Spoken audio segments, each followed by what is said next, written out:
نحمده ونصلي ونسلم على رسوله الكريم اما بعد فاعوذ بالله من الشيطان الرجيم بسم الله الرحمن الرحيم قل لا اسالكم عليه اجرا الا المودة في القربى صدق الله العلي العظيم وبلغنا رسوله النبي الامين المكين الكريم ونحن على ذلك لمن الشاهدين والشاکرین والذاکرین والحمد للہ رب العالمین۔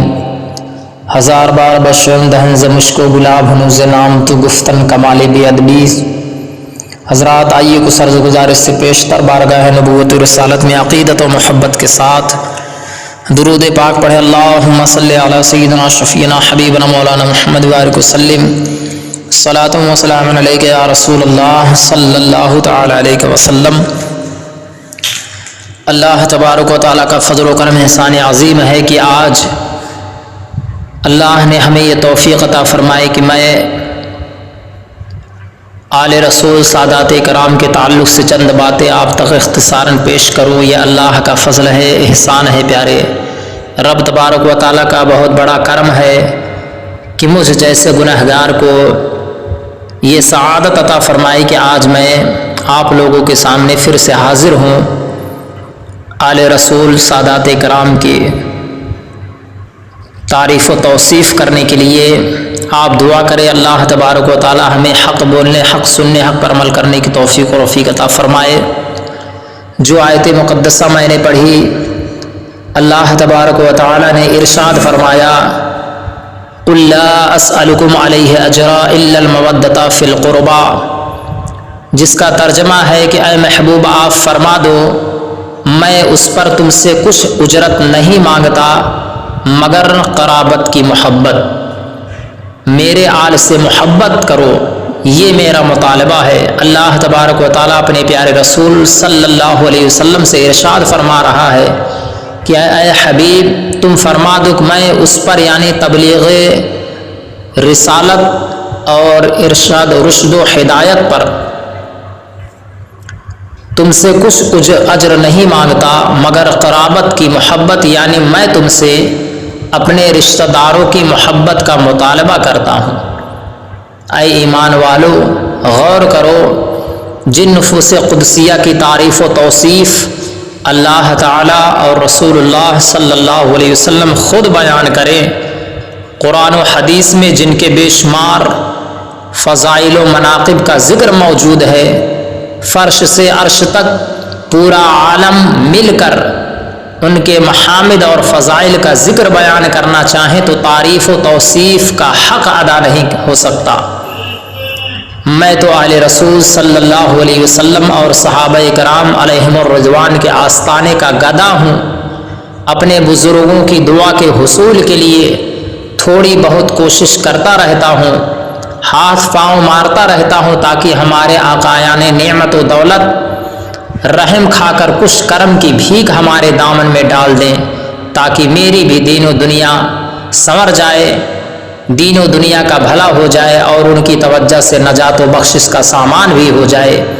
یہی وہ حضرات ہیں جن کی محبت سے پروانہ نجات ملتا ہے، یہی وہ لوگ ہیں جن کی محبت واجب قرار دی گئی ہے، یہی وہ لوگ ہیں جن کی پاکیزگی اور طہارت پر قرآن کریم نے مہر لگا دی ہے، یہی وہ لوگ ہیں جو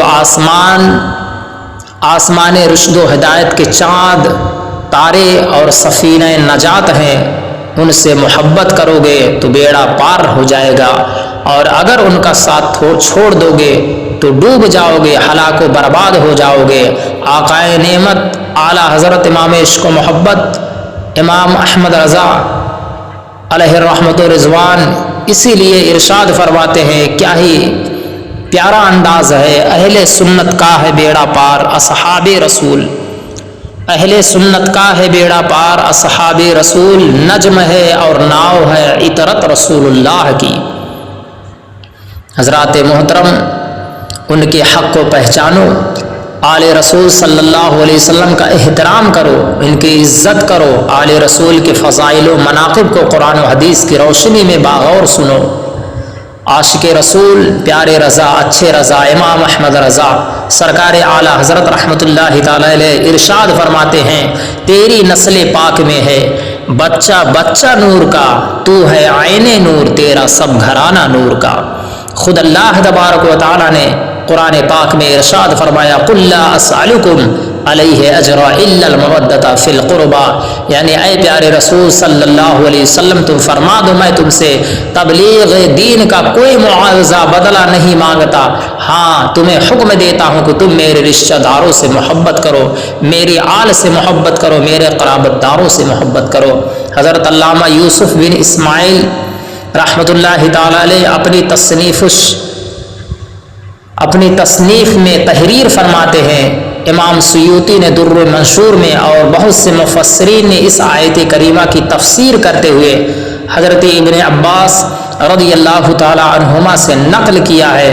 صحابہ کرام رضوان اللہ تعالی علیہم اجمعین نے عرض کیا یا رسول اللہ صلی اللہ علیہ وسلم، آپ کے وہ کون سے رشتہ دار ہیں جن کی محبت ہم پر واجب ہے؟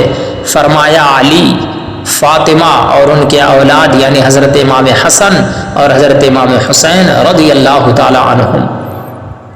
اب اس آیت مقدسہ کا شان نزول بھی آپ سماعت فرما لیں۔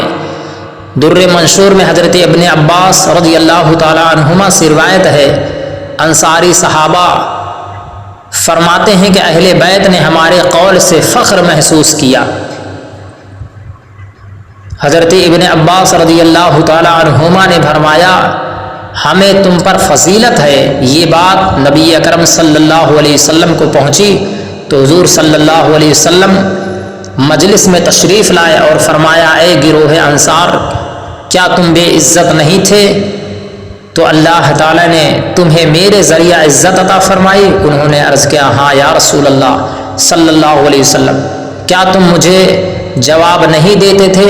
عرض کیا حضور آپ کیا فرمانا چاہتے ہیں؟ حضور صلی اللہ علیہ وسلم نے فرمایا کیا تم یہ نہیں کہتے تھے کہ آپ کو آپ کے قوم نے نکال دیا تھا تو ہم نے آپ کو پناہ دی؟ کیا انہوں نے آپ کی تکذیب نہیں کی تھی تو ہم نے آپ کی تصدیق کی؟ کیا انہوں نے آپ کو کمزور نہ جانا تو ہم نے آپ کی امداد کی؟ آپ اسی طرح فرماتے رہے یہاں تک کہ انصار گھٹنوں کے بل کھڑے ہو گئے اور عرض کیا ہمارے تمام اعمال و عملات خدا تعالیٰ اور رسول اللہ صلی اللہ علیہ وسلم کے لیے ہے۔ تو یہ آیت کریمہ نازل ہو گئی قل لا اسألکم علیہ اجرا الا المودۃ فی القربى، یعنی تم کہہ رہے ہو کہ تمہارے تمام مال و عملات خدا و رسول کے لیے ہے، لیکن اے لوگوں سن لو، اللہ کا ارشاد ہے قل لا اسألکم علیہ اجرا الا المودۃ فی القربى، میں تم سے کچھ نہیں چاہتا دین کی تبلیغ دین پر، میں صرف یہ چاہتا ہوں کہ تم میرے اہل بیت سے محبت کرو، میرے اقربا سے محبت کرو۔ حضرت طاؤس فرماتے ہیں اسی آیت کریمہ کے بارے میں حضرت عبداللہ ابن عباس رضی اللہ تعالی عنہما سے پوچھا گیا تو انہوں نے فرمایا آیت کریمہ میں قربا سے مراد نبی اکرم صلی اللہ علیہ وسلم کے رشتہ دار ہیں۔ مفسرین کی ایک جماعت نے اس آیت کریمہ کی تفسیر میں فرمایا اے حبیب صلی اللہ علیہ وسلم اپنے پیروکار مومنوں کو فرما دو کہ میں تبلیغ دین پر تم سے کوئی اجر نہیں مانگتا سوائے اس کے کہ تم میرے رشتہ داروں سے محبت رکھو۔ حضرت ابو العالیہ حضرت سعید بن جبیر رضی اللہ تعالیٰ سے روایت کرتے ہیں الا المودۃ فی القربى، یہ نبی اکرم صلی اللہ علیہ وسلم کے رشتہ دار ہی ہیں۔ دوسری تفسیر میں آپ کے سامنے پیش فرماؤں اسی آیت مقدسہ کے شان نزول کے تعلق سے مفسر قرآن حضرت عبداللہ ابن عباس رضی اللہ تعالی عنہما سے روایت ہے کہ ہمارے پیارے رسول صلی اللہ علیہ وسلم جب مدینۃ المنورہ تشریف لائے اور انصار صحابہ نے دیکھا کہ ہمارے پیارے آقا صلی اللہ علیہ وسلم تبلیغ اسلام کے لیے اور ہماری رشد و ہدایت کے لیے ہمہ وقت مصروف رہتے ہیں، اخراجات بہت ہیں اور بظاہر اخراجات کے لیے آمدنی کچھ بھی نہیں ہے، تو انصار صحابہ نے آپس میں مشورہ کیا اور اپنے پیارے آقا صلی اللہ علیہ وسلم کے احسانات کو یاد کر کے آپ کی خدمت کے لیے بہت سا مال جمع کیا اور اس کو لے کر خدمت اقدس صلی اللہ علیہ وسلم میں پیش کرنے کے لیے حاضر ہوئے اور عرض کیا اے میرے پیارے آقا صلی اللہ علیہ وسلم، آپ ہی کی بدولت ہمیں ہدایت ملی اور ہم نے گمراہی سے نجات پائی۔ ہم دیکھتے ہیں کہ ہمارے آقا کریم صلی اللہ علیہ وسلم کے اخراجات بہت زیادہ ہیں، اس لیے ہم لوگ یہ مال بارگاہ کرم میں نذرانہ کے طور پر لائے ہیں، قبول فرما لیجئے۔ قبول فرما کر عزت بخشے، اس پر یہ آیت کریمہ نازل ہوئی، قل لا اسألکم علیہ اجرا الا المودۃ فی القربى، اور رسول اللہ صلی اللہ علیہ وسلم نے وہ مال واپس فرما دیا۔ اے ایمان والو، آپ حضرات کو معلوم ہو گیا کہ آیت کریمہ کا شان نزول کیا ہے اور اس آیت مبارکہ کے نازل ہونے کا مقصد کیا ہے، اور یہ بھی معلوم ہو گیا کہ ہمارے آقا امت کے غم گسار نبی اکرم صلی اللہ علیہ وسلم نے انصار صحابہ کے مال کو واپس فرما کر ان سے اپنے اہل بیت کی محبت کا مطالبہ فرمایا، اور آپ کو یہ بھی معلوم ہو گیا کہ اس آیت کریمہ میں الا المودۃ فی القربى سے حضور صلی اللہ علیہ وسلم کے رشتہ دار مراد ہیں۔ حدیث مبارکہ کی روشنی میں یہ بھی معلوم کریں کہ آپ کے رشتہ دار کون لوگ ہیں۔ آئیے حدیث پاک آپ کے سامنے پیش فرماؤں۔ صحابہ کرام رضوان اللہ تعالی علیہم اجمعین نے جب اللہ تعالیٰ کا یہ حکم سنا تو دربار نبوت میں عرض کیا، یا رسول اللہ صلی اللہ علیہ وسلم، من قرابتک ہؤلاء الذین وجبت علینا مودتهم؟ قال علی وفاطمہ والحسن والحسین وابناہما، یعنی رسول اللہ، یعنی یا رسول اللہ صلی اللہ علیہ وسلم، ہمیں بتایا جائے کہ آپ کے وہ رشتہ دار کون لوگ ہیں جن کی محبت و الفت ہم پر واجب کی گئی ہے۔ تو رسول اللہ صلی اللہ علیہ وسلم نے فرمایا، علی اور فاطمہ اور حسن اور حسین اور ان کے بیٹے ہیں، یعنی حضرت امام حسن اور حضرت امام حسین رضی اللہ تعالی عنہما کے نسل پاک سے قیامت تک جتنے اولادیں ہوں گی سب جو ہیں اس فرمان میں شامل ہیں۔ دوسری حدیث پاک حضرت ابن عباس رضی اللہ تعالی عنہما فرماتے ہیں کہ جب یہ آیت مبارکہ نازل ہوئی تو صحابہ کرام رضی اللہ تعالی عنہم اجمعین نے عرض کیا، یا رسول اللہ صلی اللہ علیہ وسلم، من قرابتک والذین نزلت فیہم آیا، یا رسول اللہ صلی اللہ علیہ وسلم، وہ آپ کے رشتہ دار کون لوگ ہیں جن کے حق میں یہ آیت کریمہ نازل ہوئی ہے؟ نزلت، من قرابتک والذین نزلت فیہم الآیہ، یعنی یا رسول اللہ وہ کون لوگ ہیں جن کے شان میں یہ آیت کریمہ نازل ہوئی؟ قال علی و فاطمہ وابناہما، تو حضور صلی اللہ علیہ وسلم نے فرمایا کہ علی اور فاطمہ اور حسن اور حسین رضی اللہ تعالی عنہم اجمعین ہیں۔ امام سیدی بیان کرتے ہیں کہ جب حضرت امام زین العابدین رضی اللہ تعالی عنہم کو قید کر کے دمشق لایا گیا اور راستے میں ایک جگہ کھڑا کیا گیا تو ایک شامی ظالم نے آپ سے کہا، خدا کا شکر ہے جس نے تمہیں قتل کیا اور تمہاری جڑوں کو کاٹا اور فتنہ گری کو مٹایا، معاذ اللہ، صدبار معاذ اللہ، نقل کفر نہ باشد۔ تو آپ نے اس شامی ظالم سے فرمایا، کیا تو نے قرآن میں یہ آیت کریمہ نہیں پڑھی؟ قل لا اسألکم علیہ اجرا الا المودۃ فی القربى، تو اس شخص نے کہا، کیا وہ لوگ تم ہو؟ تو آپ نے فرمایا، ہاں بے شک، بلا شک و شبہ وہ لوگ ہم ہی ہیں۔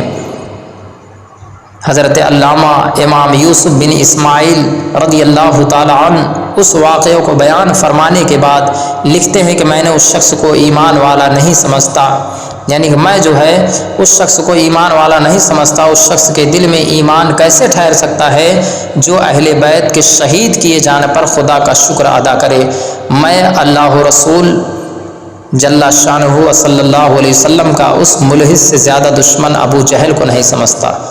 بے شک لہٰذا مسلمانوں غور کرو، سنیے آل رسول کا مقام و مرتبہ کیا ہے۔ اے ایمان والو، جو حضرات آل رسول صلی اللہ علیہ وسلم یعنی جو سید زادے ہیں ان کی تعظیم کرو، ان سے محبت، مومن پر ان کی محبت مومن پر واجب ہے۔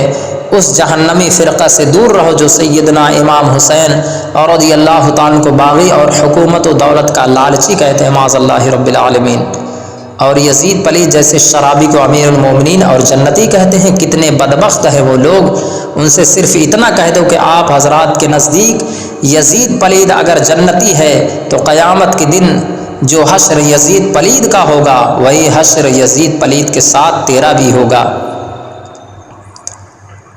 آپ حضرات کا ہوا اور اس کا جو ٹھکانہ ہوگا وہی ٹھکانہ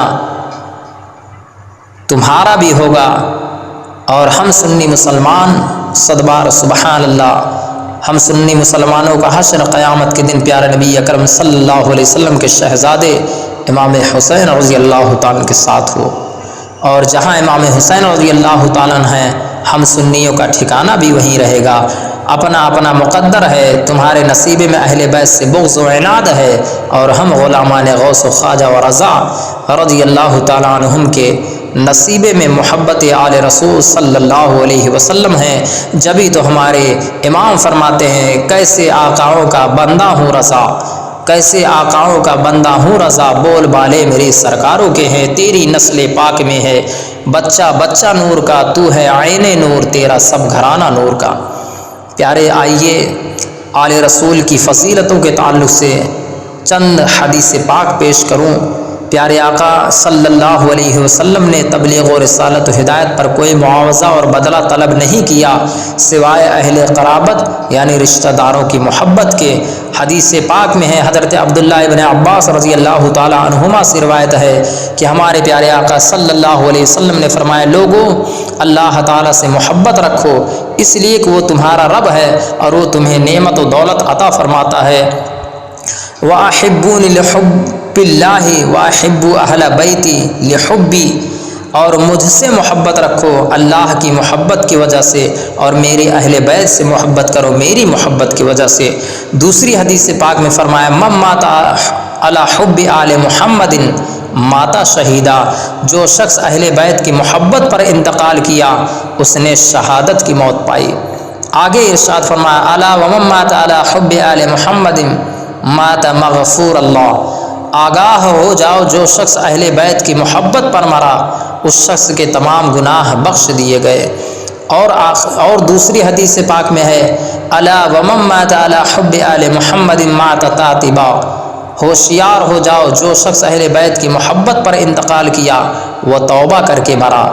اور دوسری حدیث پاک میں ہے، الا ومن مات علی حب آل محمد مات مؤمنا مستکمل الایمان، آگاہ ہو جاؤ جو شخص اہل بیت کی محبت پر انتقال کیا وہ کامل ایمان کے ساتھ فوت ہوا۔ قربان جائیے مسلمانوں، کتنی حدیثیں پیش کی جائیں، یہ سب شان اہل بیت کے تعلق سے ہے۔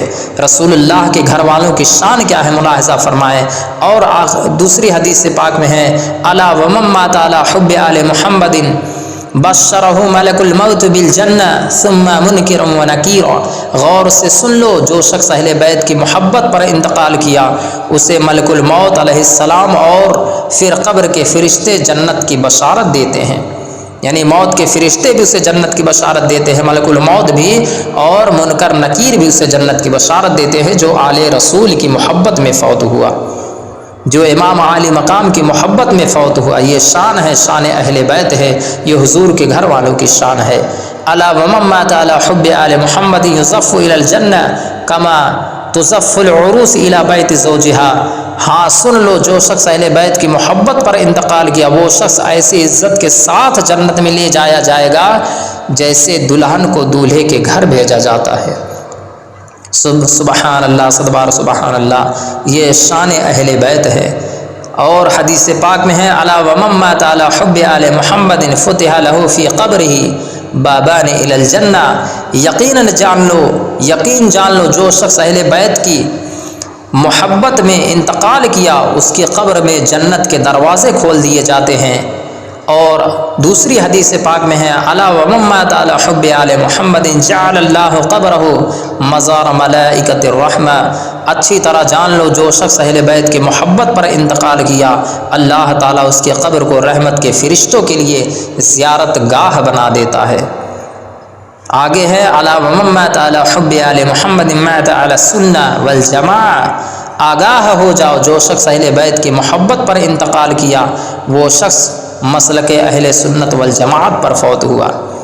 مسلمانوں غور تو کرو، اے ایمان والو، یہ انعام و اکرام سنی مسلمانوں کے لیے ہے جو اہل بیت آقا، جو اہل بیت اور آقا کریم صلی اللہ علیہ وسلم کے رشتہ داروں سے محبت و الفت کرتے ہیں، اور وہ لوگ جو اہل بیت سادات کرام سے بغض و دشمنی رکھتے ہیں وہ بڑے بد نصیب اور جہنم کے حقدار ہیں۔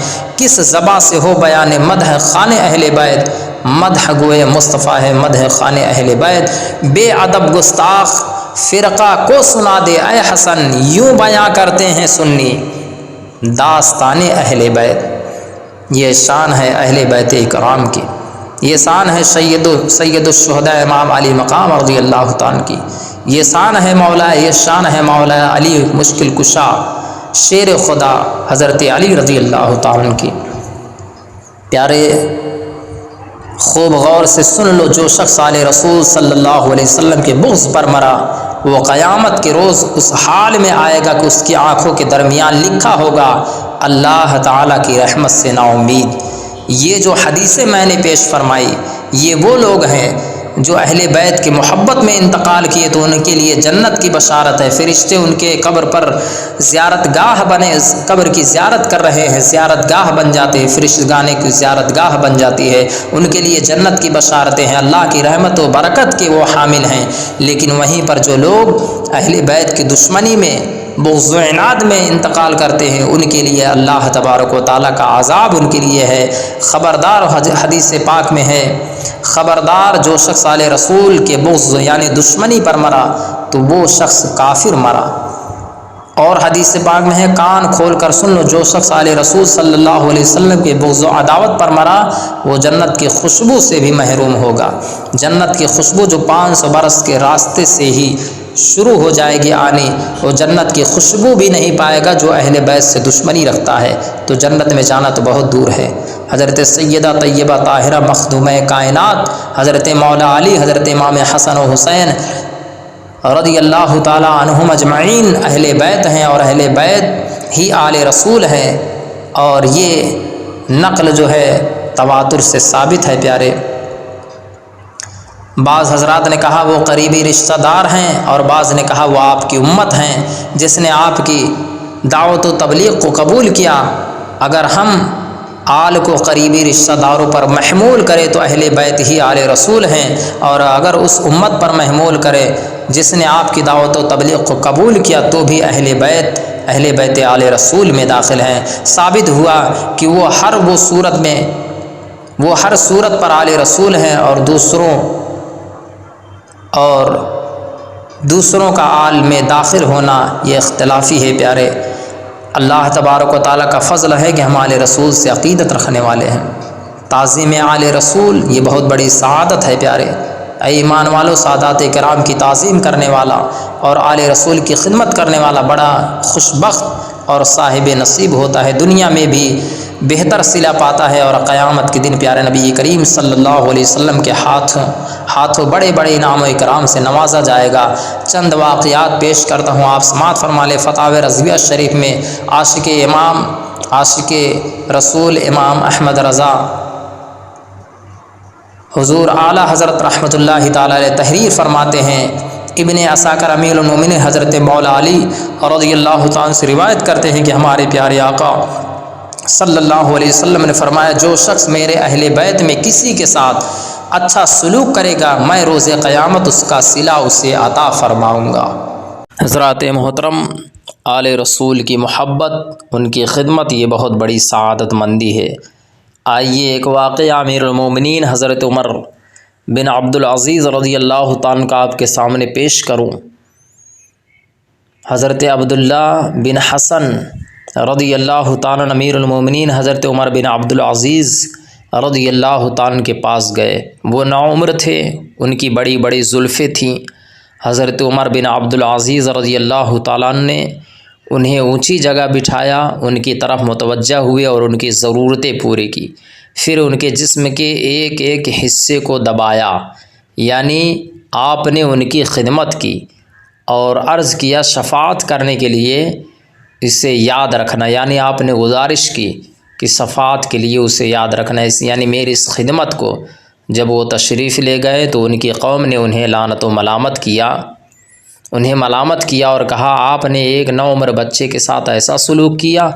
تو امیر المومنین حضرت عمر بن عبدالعزیز رضی اللہ تعالیٰ نے فرمایا، مجھ سے معتبر آدمی نے بیان کیا، گویا کہ میں نے رسول اللہ صلی اللہ علیہ وسلم کی زبان اقدس سے سن رہا ہوں کہ حضور صلی اللہ علیہ وسلم نے فرمایا، فاطمہ میرے لخت جگر ہے، ان کی خوشی کا سبب میرے خوشی کا باعث ہے، مطلب یہ ہے کہ جس نے فاطمہ کو خوش کیا اس نے مجھے خوش کیا، اور میں جانتا ہوں، امیر المومنین فرما رہے ہیں کہ میں جانتا ہوں کہ اگر حضرت فاطمہ الزہرا رضی اللہ تعالی عنہا تشریف فرما ہوتی تو میں نے جو کچھ ان کے بیٹے کے ساتھ کیا ہے اس سے خوش ہوتی۔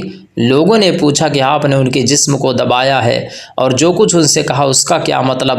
تو حضرت عمر رضی اللہ تعالی نے فرمایا، اے لوگو سنو، بنو ہاشم کا ہر فرد یعنی ہر سید قیامت کے دن شفاعت کرے گا، مجھے توقع ہے کہ مجھے ان کی شفاعت حاصل ہوگی۔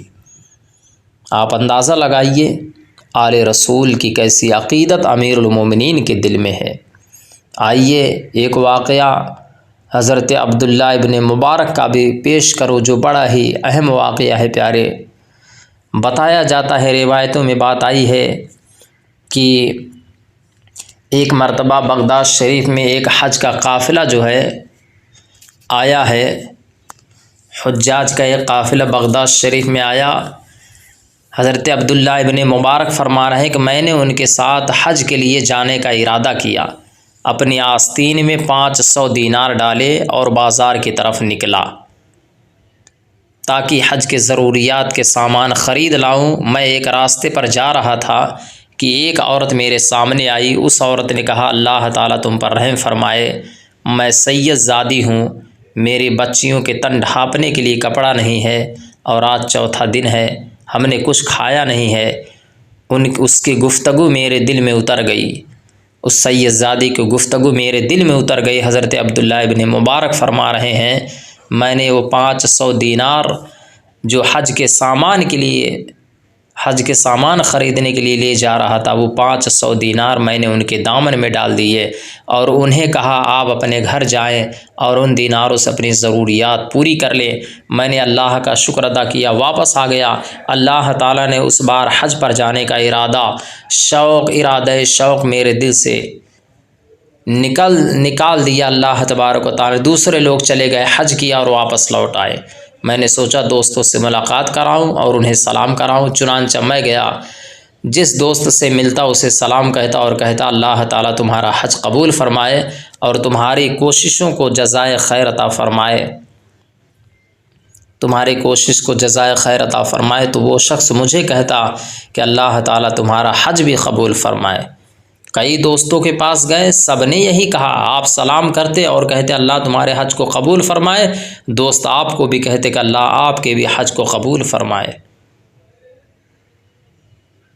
اللہ اکبر۔ رات کو جب سوئیں تو ہمارے پیارے آقا صلی اللہ علیہ وسلم کی زیارت نصیب ہوئی۔ حضور صلی اللہ علیہ وسلم نے فرمایا کہ لوگ تمہیں حج کی مبارکبادیاں دے رہے ہیں، اس پر تعجب نہ کر، تم نے ایک کمزور اور ضرورت مند میری بیٹی کی امداد کی ہے۔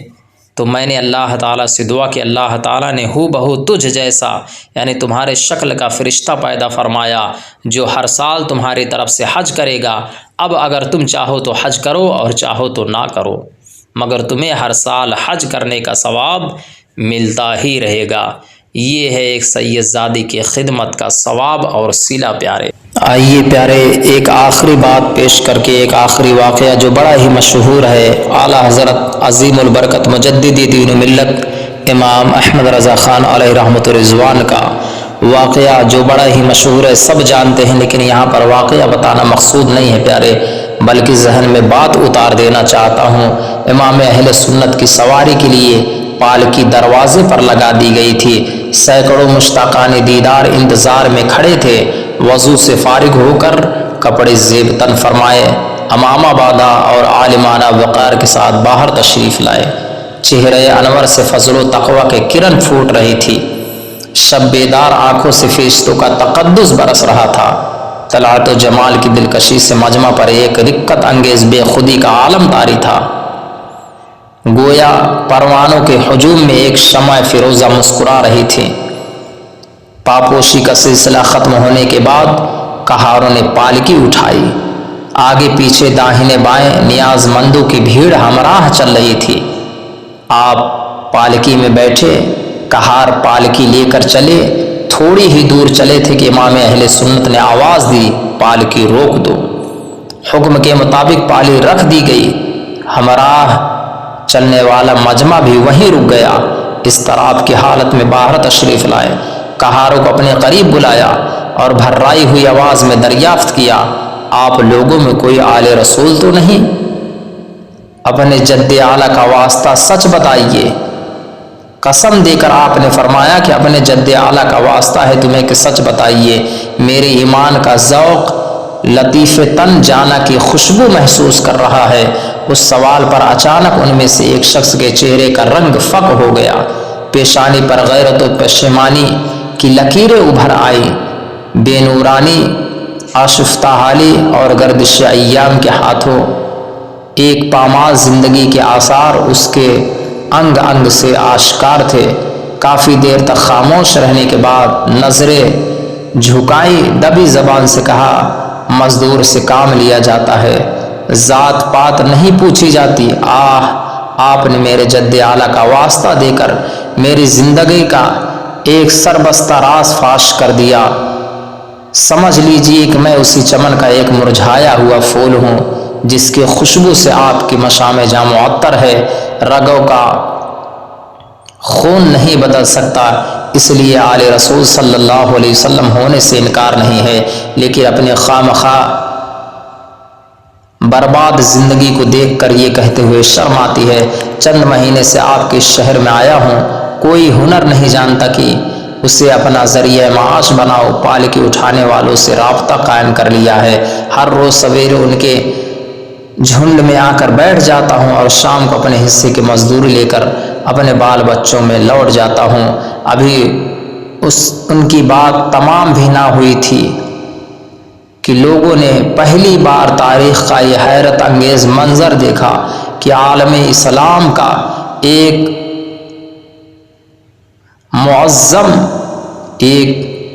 معزز امام کی دستار ان کے قدموں پر رکھی ہوئی تھی اور وہ برستے ہوئے آنسو کے ساتھ پھوٹ پھوٹ کر التجا کر رہا تھا، معزز شہزادے میری گستاخی معاف کر دو، لا علمی میں یہ خطا سرزد ہو گئی، ہائے غضب ہو گیا، جن کے کفش پا کا تاج میرے سر کا سب سے بڑا اعزاز ہے، ان کے کاندھے پر میں نے سواری کی۔ قیامت کے دن اگر کہیں سرکار دو عالم صلی اللہ علیہ وسلم نے پوچھ لیا کہ احمد رضا کیا میرے فرزندوں کا دوش نازنین اسی لیے تھا کہ تیری سواری کا بوجھ اٹھائیں، تو میں کیا جواب دوں گا؟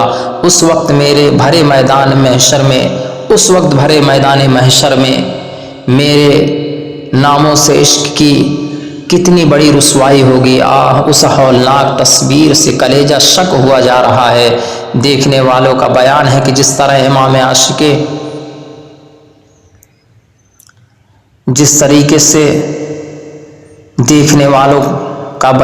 جس طرح ایک عاشق دلگیر روٹھے ہوئے محبوب کو مناتا ہے، بالکل اسی انداز میں وقت کا امام، وقت کا مجدد، وقت کا عالم، وقت کا فقیہ، ایک عظیم المرتبت امام اس کی منت و سماجت کر رہا ہے، اور لوگ پھٹی آنکھوں سے عشق کے ناز برداریوں کا یہ رقت انگیز تماشا دیکھتے رہے، یہاں تک کہ کئی بار زبان سے معاف کر دینے کا اقرار کر لینے کے بعد امام اہل سنت نے پھر اپنی ایک آخری التجائے شوق پیش کی۔ چونکہ راہ عشق میں خون جگر سے زیادہ وجاہت و ناموس کی قربانی عزیز ہے، اس لیے لاشعوری کی اس تقصیر کا کفارہ جب ہی ادا ہوگا کہ اب آپ پالکی میں بیٹھو۔ اللہ اکبر۔ جو سید زادے ہیں، آل رسول ہیں، ان سے آپ نے کہا کہ اب آپ پالکی میں بیٹھو اور احمد رضا اپنے کاندھے پر آپ کو اٹھا کر لے کر چلے گا۔ اس التجا پر جذبات کی تلاطم سے لوگوں کے دل ہل گئے۔ ہزار انکار کے باوجود آخر سید زادہ کو عشق و جنوں کی خیز کی ضد پوری کرنی پڑی۔ وہ منظر کتنا رقت انگیز اور دل گداز تھا جب اہل سنت کا جلیل القدر امام کہاروں کے قطار سے لگ کر اپنے علم و فضل و جبہ و دستار، اپنے عالمگیر شہرت کا سارا اعزاز خوشنودی حبیب صلی اللہ علیہ وسلم کے لیے ایک گمنام مزدور کے قدموں پر نثار کر رہا تھا۔ شوکت و عشق کا یہ ایمان افروز نظارہ دیکھ کر پتھروں کے دل بھی پگھل گئے، قدرتوں کا غبار چھٹ گیا، غفلتوں کی آنکھیں کھل گئی اور دشمنوں کو بھی مان لینا پڑا کہ آل رسول کے ساتھ جس کے دل کی عقیدت و اخلاص کا یہ عالم ہے، خود رسول اللہ صلی اللہ علیہ وسلم کے ساتھ ان کی وارفتگی کا اندازہ کون لگا سکتا ہے۔ پیارے اہل انصاف کو اس حقیقت کو اعتراف میں اب کوئی تعامل نہیں ہو سکتا کہ نجد سے نکل کر سہارنپور تک رسول کے گستاخوں کے خلاف احمد رضا کی برہمی قطعاً حق بجانب ہے۔ صحرائے عشق کے اس روٹھے ہوئے دیوانے کو اب کوئی نہیں منا سکتا۔ وفا پیشہ دل کا یہ غیظ ایمان کا بخشا ہوا ہے، نفسانی ہیجان کی پیداوار نہیں، جبھی تو فرماتے ہیں ہے ان کے عطر بوئے غریبا سے مست گل، گل سے چمن، چمن سے صبا اور صبا سے ہم۔ اسی لیے تو امام احمد رضا سرکار اعلیٰ حضرت فاضل بریلوی رضی اللہ تعالیٰ فرماتے ہیں، اے عشق تیرے صدقے جلنے سے چھوٹے سستے، جو آگ بجھا دے گی وہ آگ لگائی ہے۔ تو پیارے یہ چند باتیں تھیں جو میں نے آل رسول کے تعلق سے، تعظیم آل رسول کے تعلق سے آپ کے سامنے پیش فرمائی۔ اللہ تبارک و تعالیٰ کی بارگاہ میں دعا ہے رب تبارک و تعالیٰ ان باتوں کو، ان خراج عقیدت کو اپنی بارگاہ میں قبول فرمائے اور ہمارے لیے ذریعہ نجات بنائے، اور اللہ ہم سب کو آل رسول سے، رسول اللہ سے، دین سے سچی عقیدت کی توفیق و رفیق عطا فرمائے۔ واللہ عالم ورسولہ بالصواب۔ السلام علیکم ورحمۃ اللہ تعالی وبرکاتہ۔